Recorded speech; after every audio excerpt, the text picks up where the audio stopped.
Okay, we're around 8 to 9 games into the NBA season for each team, so pretty much an eighth of the NBA season so far. And just want to give my thoughts, just kind of scoping out the Eastern Conference and the Western Conference standings within the season. Within the last 3 weeks, the league has pretty much been kind of start within here. So, first things, they're eye openers. Let's start with into the Eastern Conference. Looking at the Cleveland Cavaliers, this is the only team that remains undefeated in the NBA season. Now, if you would have asked me, do I expect Cleveland Cavaliers to be, or would have expected Cleveland to be one of the top teams in the Eastern Conference, let alone undefeated, I would have said no. As my original predictions within the year, I predicted Cleveland, I believe, around a seventh seed or so. But I am surprised at a hot start within them. Now, due to this being, we do have a healthy Jarrett Allen, Evan Mobley. You had a re-signing of Donovan Mitchell on the team, so he's locked in for another 4 to 5 years. Who's giving you 24 a night, and one of the most underrated offseason talks no one really mentioned was Kenny Atkinson um, joined this team as the head coach for the Cleveland Cavaliers, as being their 24th head coach in franchise history. Now, if we remember about Kenny Atkinson, he was the head coach for the Brooklyn Nets back in around 2016 to 2020. And if you remember in that 2019 NBA playoffs, that's when the number six Brooklyn Nets took on the Philadelphia 76ers. And I believe that went around 6 games, but that was a team, bunch of young cats who were able to build up together and be the underdogs. Teammates like D'Angelo Russell, Jared Dudley, so on and so forth. But Cleveland, as of right now, they are projected to be pretty much a top four seed by the end of this season. Let's see what happens. But kudos to them on there. The Boston Celtics, they're pretty much fine where they need to be. They did lose to Golden State a couple of days ago, and we'll talk about Golden State here in a bit. But the Boston Celtics so far are still a dominant team. I'm not pressed too much on them. I expected Boston to pretty much be a number one seed by the end of the season, if not that, a number two seed within there. Number three, the Indiana Pacers. They had a shaky start to the beginning of the season, but they were able to win back-to-back games on their end.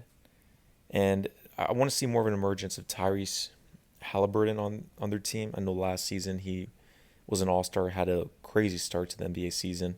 Um, but yeah, Indiana's a team where just give them some more time. It's still early in the NBA season. Okay. The Brooklyn Nets. Now, this is a surprise because I did expect Brooklyn pretty much to be around, I think I said either 13, 14, or 15 seed, somewhere in the bottom echelon of the Eastern Conference. Now, can that still happen? Sure. But this team does have some nice players and pieces. One being was their point guard, Dennis Schroeder. And he's a player that if he's on a championship roster, I expect him to be a six man coming right off the bench, one of those top guys. But if he's on a quote unquote garbage, just backup team, whatever, um, Dennis Schroeder can give you buckets, man. This season, he's giving you 20 a night, 7 rebounds, and shooting over 50% from the field. So, being at 30, 31 years of age, he's been a great veteran within the Brooklyn Nets. And definitely going to be need help for Ben Simmons, which is still questionable in regards to his potential last season within the Nets. Um, but another key piece on the Brooklyn Nets that we've seen this from time and time on again, which has continued to be consistent, is Cam Thomas, who's giving you 25 points a night, one of the best fourth quarter scoring players out there. So Brooklyn's in pretty good hands as of right now. If they're building off Cam Thomas, Nick Claxton, potentially and Cameron Johnson, hopefully they can get some more young picks and young guys out there to pretty much make an emergence next season. But at 4-4 at 500, kudos to the Brooklyn Nets. The Atlanta Hawks are 4-5 right now. That's somewhere where I expected them to be. Nothing too much on their end, but we did see an emergence from their number one pick, which last night he was able to give you 30 points. So Rick's here, kudos to him. He's been coming off the bench, but potentially he can, make a start within the team, and hopefully we can see an emergence more with Trae Young and the guys. I do have question marks if they were going to make a trade to get Clint Capella out there, but that's to be determined. The New York Knicks at 3-4, and the Miami Heat, those are big question marks. Now, I expected the Miami Heat to be kind of in that 7-8 range.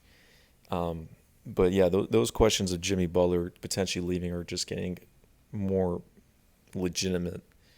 But Miami's more of a playoff team if too healthy. But Jimmy Butler, he's really got to crank it up with that team. I don't like Terry Rozier starting as your starting point guard. They still need a big within there. Bam needs to play the four. Pat Riley and the crew, they're not making the correct adjustments. This team is pretty mid, to say the least. Their core has pretty much been, quote-unquote, maxed out. So I expect this to be the last foundation within that core within the season. Nothing too much in Miami. Let's see if they can make a move. I believe Pat Riley's pretty much overrated on that aspect, but whatever. The New York Knicks at 3-4. You don't have any bigs really. I mean, you got Sims as a backup big. They're putting Cat at the 5, which I don't like. Josh Hart should be coming off the bench. If anything, put Cat at the 4 right now. Put Sims at the 5, or sign JaVale McGee, sign Dwight Howard. Get a big in there. When Mitchell Robinson's healthy, see how he does with the team. If not, trade him for a legitimate big. Yeah, no, the Knicks need a bench. This is without question. And I did not expect them to be at 3-4 as of right now.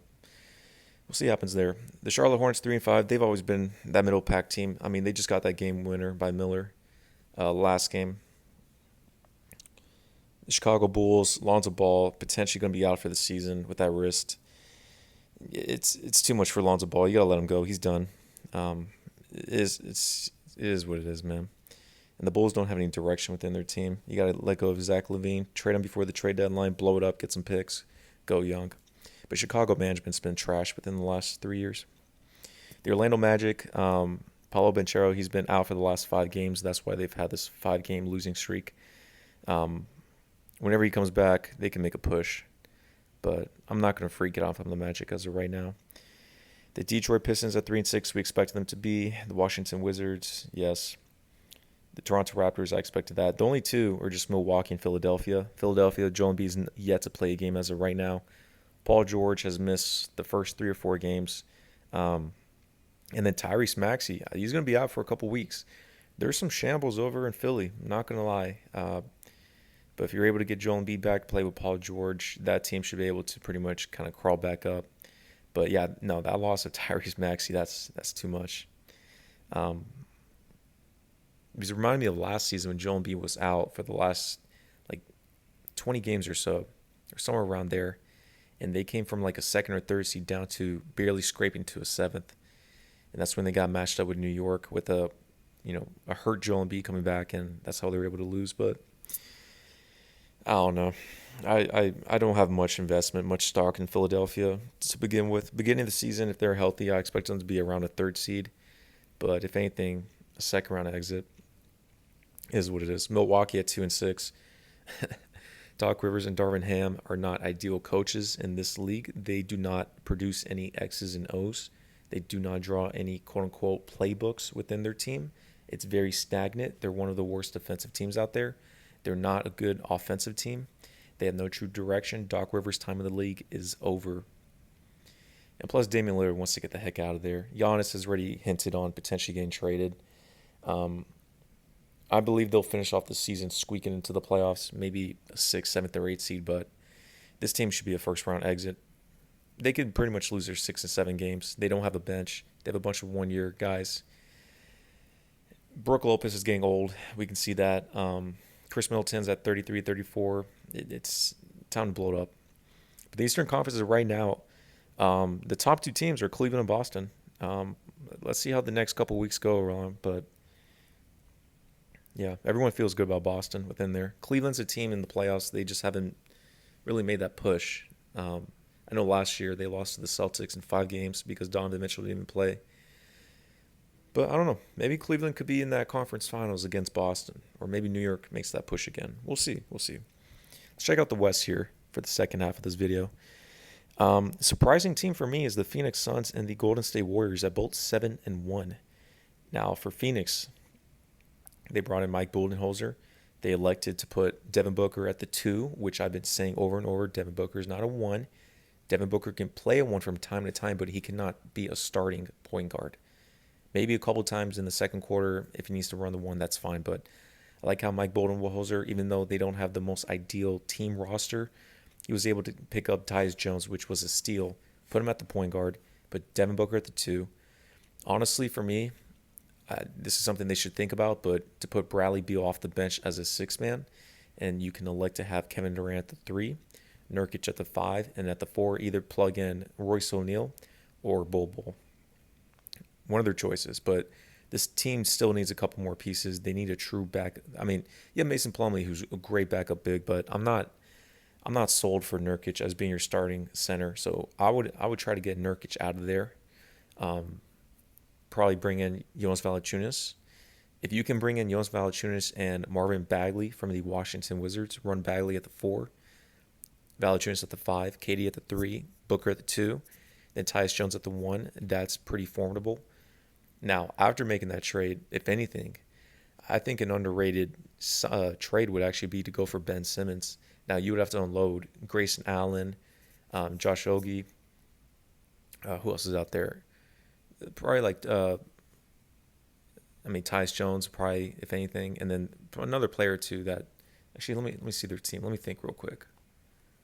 Phoenix Suns. They have a couple players that are around 8 to 9 million or so. I'm trying to remember the names. Let me think real quick. Royce O'Neal would have to be part of that. Ryan Dunn, who they just picked up. Yeah, somewhere around there. But if you can get Ben Simmons at your point guard, at Devin Booker at the 2, KD at the 3, Marvin Bagley at 4, Jonas Valanciunas at the 5, I like that a lot. And then Bradley Beal off the bench, that's a championship contending starting 5. That's just my thoughts. I'm not going to go too much in there. But Phoenix, kudos to them. KD's in top 3 for MVP of considerations, and he's been clutch in the fourth quarter, sealing games and making clutch shots. The Oklahoma City Thunder, I expect them to be pretty much at this record, 7-1. I expect them to be number 1 seed in the West at the end of the season. Looking good so far. And OKC lost against Denver, which was a 2-point loss at Denver, so I'm not freaking out about that. The Golden State Warriors are probably one of the most surprising teams at 7-1. I expected Golden State to actually not be a play-in team. After losing Klay Thompson, I thought their chemistry and their identity was just basically all gray area and shambles. But they have a deep team, and Steve Kerr's making the right choices. I mean, putting Kuminga off the bench and having Steph Curry at the 1, putting Buddy Hield also off the bench as well. They're deep. So you have Curry at the 1, Moses Moody's at the 2, and then you have Wiggins at the 3, Draymond at the 4. Then they're electing Trace Jackson Davis at the 5, the 24-year-old 6'9" center. If they can bring in another big, I think this team is pretty much kind of set to make that push in the playoffs.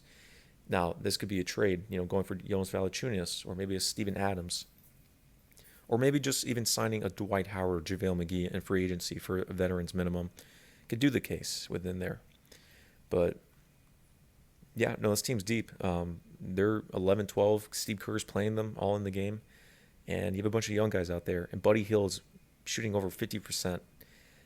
He's never got these good looks ever in his career. So, kudos to those guys. Even when Curry's hurt, they won those games. The Houston Rockets at 5-3. They had a slow start to the season, but they're picking it back up. I told you guys the most underrated team in the West to look out for is going to be the Houston Rockets. I expect Houston to be a top 4, top 5 seed, and they're looking good as of right now. The Dallas Mavericks are a little shaky. PJ Washington was hurt. Derek Lively was out as well. But their team is deep enough. Najee Marshall's been huge for their team. Spencer Dinwiddie's been good when he's been back. Dante Exum's still out for another month or so. But Dallas, they'll pick it back up. They're going to be a top 3 seed pretty much at the end of the season, I expect. Top 3, top 4. Minnesota, 5-3. The Julius Randle experiment's been kind of on and off, but they'll pick it back together. Everything's still early. The Kings at 5-3. There's just a lot of good teams in the West. Denver 5-3. Jamal Murray's been hurt. Russ is 3-0 as their starter. Again, Russ is still inconsistent, but hopefully he can find a niche within Denver to give him some sparks. Memphis at 5-4. They're doing great with Ja Morant. Zach Edey may be Rookie of the Year. The Lakers have lost the last 3 games in a row, or the last 4, I believe, in a row. They lost 4 out of the last 5, if I remember correctly, on that road trip. Coming back to earth again, they don't have a big on their team. And what do you expect? They don't have a big. D'Angelo Russell's inconsistent. If you're keeping D'Lo, you got to put him as a 6-man. If you're keeping him on your team, keep him a 6-man. but they need to trade them out. Their core is done with. They're nice, but they don't have a bench. They're only like 8 deep, if anything. They need a power forward. Jared Vanderbilt's been out, what, like a year and a half. You need a true big. You need to get Valanciunas in there as your 5. You need to put 80 at the 4. You need to run LeBron at the 1, Austin Reeves at the 2, then pick up a 3. So get D'Lo out there. Rui Hachimura, debatable if you want to keep him. If you keep Hachimura, you got to keep him as coming off your bench. And Jared Vanderbilt, you pretty much got to let him go. The Clippers at 4-4, pretty surprising, even though Kawhi Leonard hasn't played a game. I expect the Clippers to finish like around 11 or 12 seed by the end of the season. Kawhi's pretty much going to have to retire or something like that, but he's getting the bag, But whatever. Spurs 4-5. I mean, there's too many good teams in the West, so at least they're winning some games rather than last year. And then the last 3 teams, Portland and Utah, I expected the bottom. Now the Pelicans are pretty surprising at 3-6. Now Dejounte Murray was hurt, I believe, the first game of the season. He's going to be out for a couple of weeks, maybe a month or so. But again, the Pelicans, I don't know what they're doing. They don't bring in a true big. You can't start Daniel Tice as your starting 5 within this core. You have a bunch of young guys who are reaching their 25, 26 years of age. And the Pelicans management's been awful, abysmal to say the least. But overall in the West, I expect the Thunder to stay in the top of the Western Conference. I expect the Mavericks and the Wolves to pretty much win more games to get up there. I expect the Phoenix Suns and the Golden State Warriors to lose a couple games to be around a 4th, 5th, and 6th seed. And I'm curious to see what Denver does within this stretch. But I also, the West is deep. It's too deep. But yeah, those are my thoughts as of right now. We'll cover a little more in the NBA. All right.